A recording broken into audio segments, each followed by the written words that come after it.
The night after the doorbell rings, Liam stands frozen, the phone still clutched in his hand. The words, "New match, 99.9%. Mother, Eleanor Kensington," flashing in front of his eyes. His head is spinning, the world tilting around him. The woman at the door, holding the identical blue blanket, stares through him as if she knows exactly what he is thinking. His heart pounds in his chest, but he forces himself to take slow, deliberate breaths. The woman's eyes flicker, seeing the hesitation in Liam's expression, and she lowers the gun slowly, placing it at her side. Her voice breaks the silence. "Matthew," she whispers, her voice a blend of urgency and sadness. "I know what you've discovered, and I'm here to tell you the truth. The real truth." The weight of those words presses down on Liam like a physical force. Matthew, his real name. He had been holding on to a false identity for 34 years. He had lived his life as Liam Carter, a teacher with a modest job, a loving fiancé, but now everything he thought he knew was shattered. The woman's expression softens, almost as if she is relieved to finally meet him. "We don't have much time. Come with me if you want to know everything. There are people who want to stop you from learning the truth." Liam sat in stunned silence as the woman, his mother, Eleanor Kensington, began to unravel the tangled web of the past that had defined his existence. Over bitter coffee, Eleanor's trembling hands told him the story that had been buried for years. The story of the Loom Society, of genetic manipulation, and the dark truths that had shaped Liam's life in ways he could never have imagined. "It was all part of a program," she began, her voice low but resolute. "The swap program, as they called it. The Loom Society has been manipulating bloodlines for generations, using the wealth and power of the elite to create perfect offspring, perfect genetic matches." Liam's mind raced. Perfect offspring? He had always felt like something was wrong, like he didn't belong in the life he'd been given. The painful memories of growing up in foster homes and orphanages flooded his mind. But now he understood. He wasn't a victim of chance.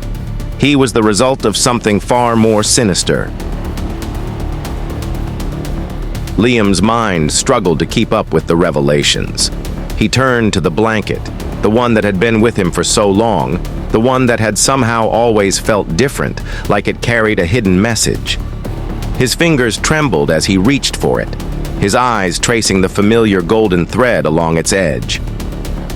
"The blanket," Eleanor said, her voice breaking, "is the key. It's not just fabric, it's data storage.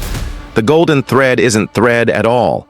It's wire, woven microfilm, encrypted with the identities of every swapped child. Every child like you. It contains everything. Names, dates, locations, even the financial records of the society's transactions." Liam stared at her, unable to speak. The blanket, which had been his one constant in a world of chaos, now seemed more important than anything else in his life.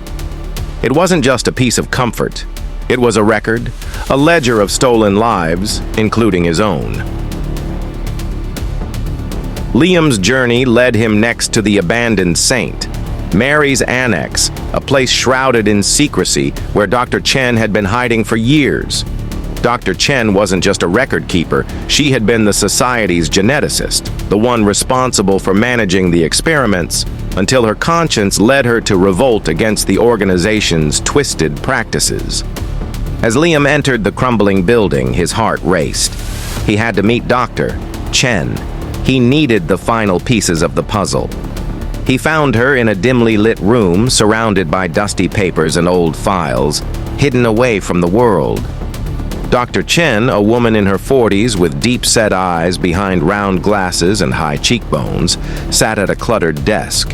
Her eyes were sharp, reflecting years of guilt and knowledge of the horrors she had witnessed. "Liam," she glanced up at him, and her voice cracked with emotion. "You don't know the half of it. The Loom Society, your family's bloodline, wasn't about legacy. It was about control, about creating perfect human beings to serve the wealthy elite. You were always meant to be more than a child. You were meant to be a product of their making." Liam listened, feeling sick to his stomach as Dr. Chen explained how the blanket's golden thread wasn't just a tool for recording the swapped children's names, but also contained a deeper layer of encrypted data, the locations of 12 secret labs where failed children were experimented on.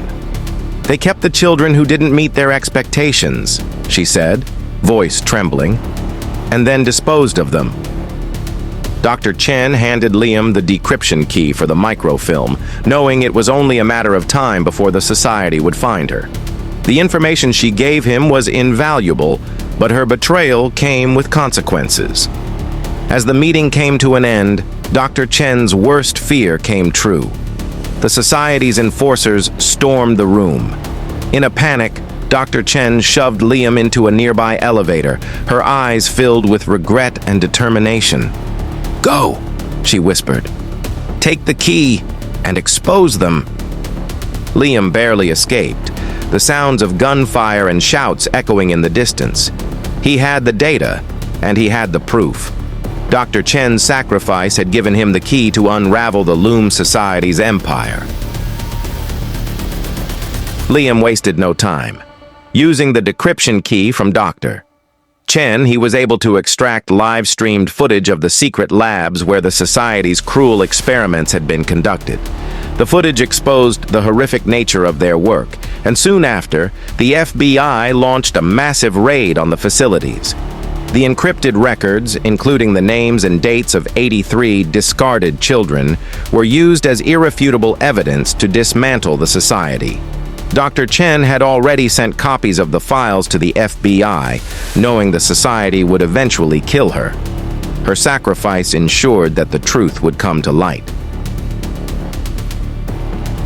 With the Society's empire on the brink of collapse, Liam and Eleanor's next challenge was to confront the mastermind behind it all, Daniel Voss, the man who had been Liam's brother and had led the Loom Society.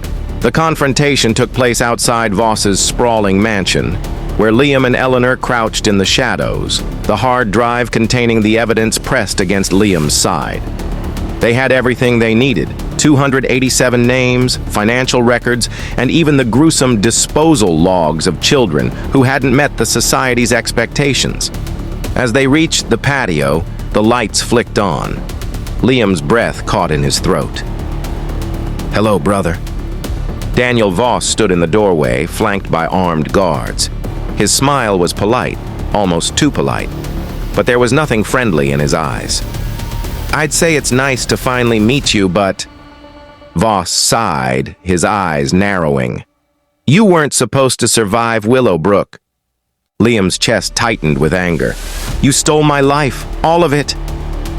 Voss's smile remained, but there was no warmth in it. We improved it. You were meant to inherit everything: power, privilege, a future in the Senate, a life of luxury. But Sister Margaret ruined that. She stole you from me, and now I'm going to finish what was started." Liam's chest tightened with anger. His mind raced, connecting the pieces. Half-brothers. They were both sons of Richard Kensington, but raised by different families. Daniel had been raised as the child of the Voss family, while he, Liam, had been used in the Society's twisted genetic experiment. Everything he'd experienced, the foster homes, the loneliness, the feeling of being lost, had all been orchestrated. Liam could feel the hard drive, the evidence of the Society's crimes digging into his side. This was it. The confrontation he had been waiting for. Eleanor stepped forward, her voice trembling. "Daniel, please, he's your blood, your brother." Voss's lip curled in disdain. "Blood means nothing. Only legacy matters." He nodded to his guards. "Kill them." And then, gunfire. But not from Voss's men. Suddenly, black-clad figures dropped from the roof, rifles trained on Voss's guards. They moved with precision, like a well-oiled machine. The FBI. The agents swarmed the mansion, neutralizing Voss's guards swiftly. The scene unfolded with military precision.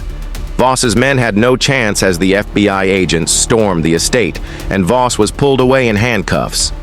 One of the agents called over his radio, "Liam, we've got them all. It's over." Liam's heart skipped a beat. Dr. Chen's actions had triggered the investigation, but she was no longer there to see it unfold. Her sacrifice, the data she'd provided to the FBI before her death, had been the key to bringing down Voss and the society. As agents dragged Voss away, he screamed one last threat. "You'll never be safe! The society's everywhere!" But for the first time in 34 years, Liam didn't feel fear. He felt free. 1 year later, the press conference was a blur of flashing cameras, harsh questions, and sensational headlines. But amidst the chaos, Liam stood tall, his hands steady at the podium. Behind him, Eleanor held the blue blanket aloft for the world to see. The truth had come to light, and the world could no longer ignore it. The headlines screamed, "Loom Society exposed! 287 stolen lives! Senator Voss sentenced to life! $1 billion eugenics program shut down!" But the real victory, the one that no one else could see, was in the quiet moments that followed. Liam stood at Sister Margaret's unmarked grave, the winds rustling through the trees. He laid fresh flowers at the grave, whispering, "Thank you for the blanket, for my life." In that moment, he knew that the truth, no matter how dark, had set him free. The society was no more. The power had shifted, and he had won.